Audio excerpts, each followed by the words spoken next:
Hey guys, what's up? What's going on out there today? Hey, Brent Abel here, webtennis.com. Another episode of the Tennis Mindset Project. And the title of today's message is why certain mistakes we just keep making over and over and over again. And I'm going to tell you, at least from my perspective, kind of my story of how I corrected this. And look, I used to, certain parts of my game, whether it was a stroke technique, whether it was a shot choice, whether it was whatever, I would continue to make the same mistake over and over and over again. And I just sort of went through, as I was doing this, I get frustrated but at the end, I just kind of assumed that, well, eventually that's just going to change, right? I'm so aware of this mistake that I'm making. I know what it is.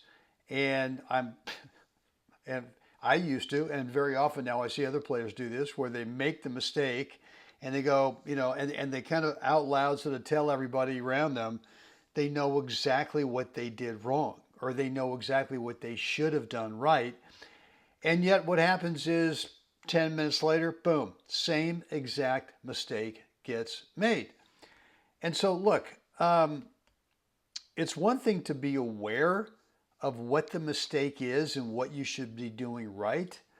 But it's another thing to decide that you've got to take some action to start a new habit, meaning that the reason we make these certain mistakes over and over is because of just bad habits, right? And who knows how long these bad habits have been developed, but for whatever reason, we haven't decided, okay, I simply have to figure out what's the thing that I want to do instead?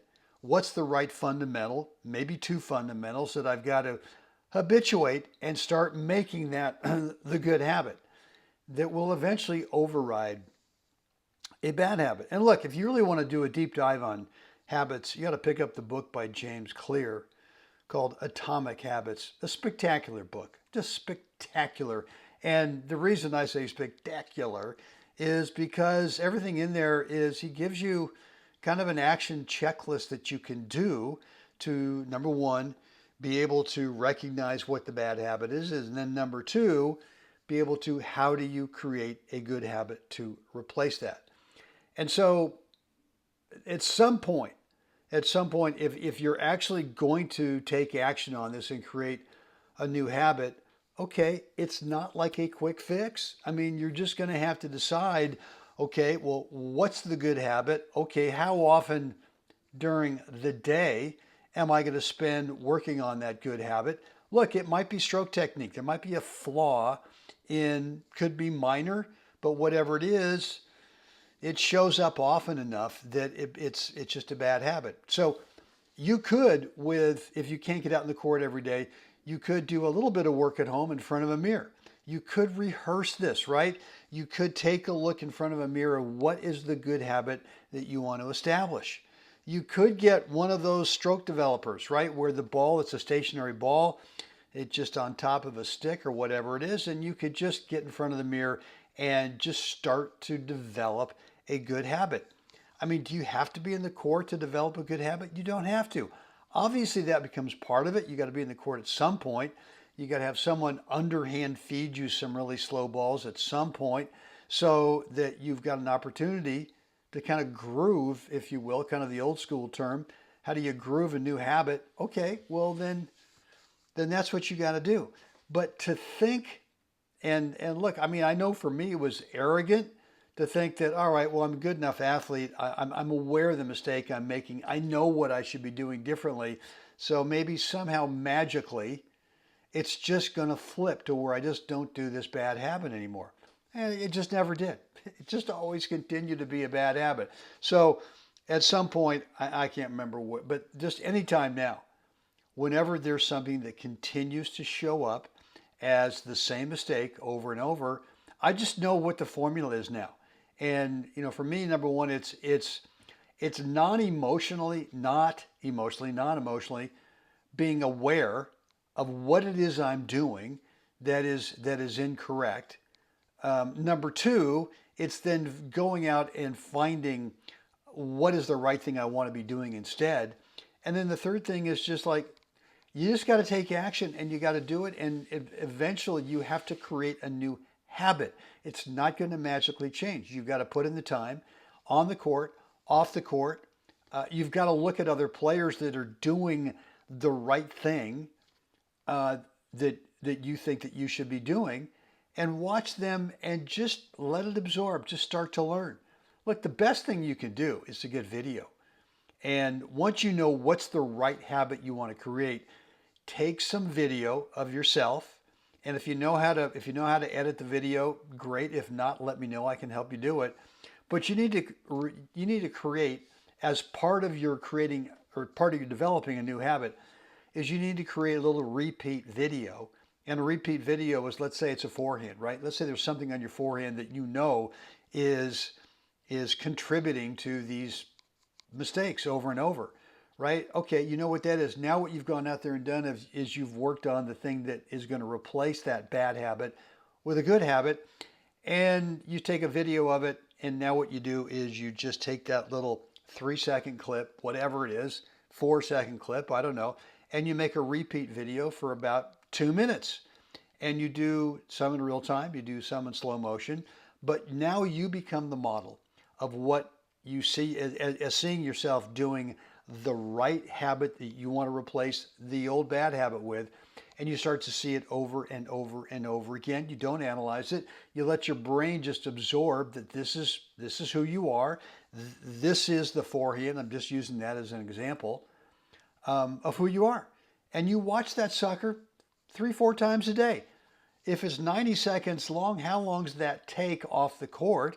Put it on your phone, right? Put it on your phone so that you could, if you're on the court in a practice session on a side change, let's say, you'd stop and getting some water, you could pull out that video and you could watch it for 30 seconds. Well, you have to watch the whole thing? No, you don't.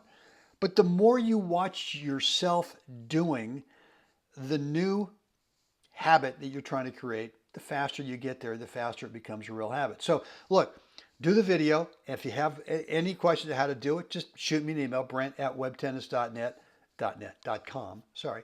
I've been doing this forever, so I know how to do it. It's real simple.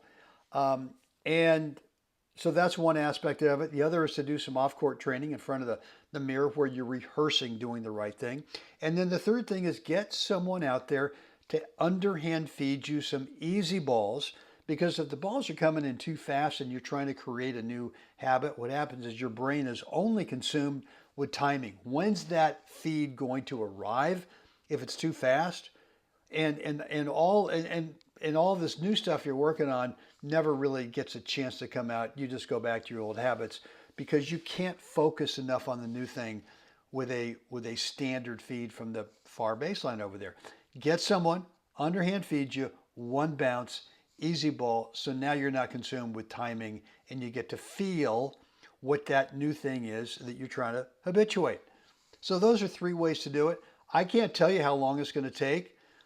I mean, every time I come up with I need to develop a new habit, it just takes different times. It's not like there's a formula for, okay, I've got the epiphany. I know what I don't want to do anymore. I've got the epiphany. I now know what I do want to do. So I'm going to go out there and make it happen. It's different for everybody, and it's different for different parts of your game. So just decide that you're going to put in enough time over and over and over again daily until it shows up on its own. And now all of a sudden those mistakes are no longer, because you've replaced it with good habits. That's all tennis is. Tennis is just habits. You either choose to have good habits, or sometimes we just get arrogant and we allow bad habits to just stay in there. And we get frustrated, they never change, and that's why those mistakes continue to happen over and over again. No matter how much of a world-class athlete you are, you need to put in the work. All right, guys, look, hope this has been helpful. And if you've not yet gotten my free course, it's a 20-minute free video. It's a private video, but you can get access to it by just going on over to webtennis.com, where I'm going to describe to you the 4 step-by-step between points routine that I go through in every match against every opponent. I used to only do it a few times. Now I'm doing it all the time because I realize I don't want to get sloppy in a match without doing this. It's what you tell yourself between points that really enables you to get clarity how to start the next point, next upcoming point. And then once you start the point, you've got clarity in terms of whatever tactical focus that you've got for that match.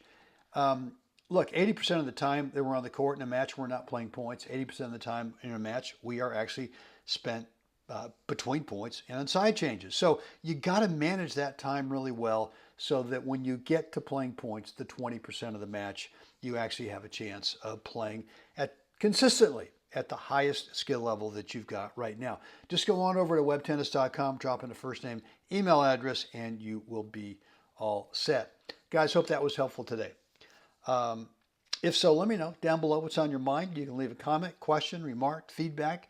I love to read those and respond. And if you want to keep the conversation private, feel free. Just shoot me an email, brent@webtennis.com.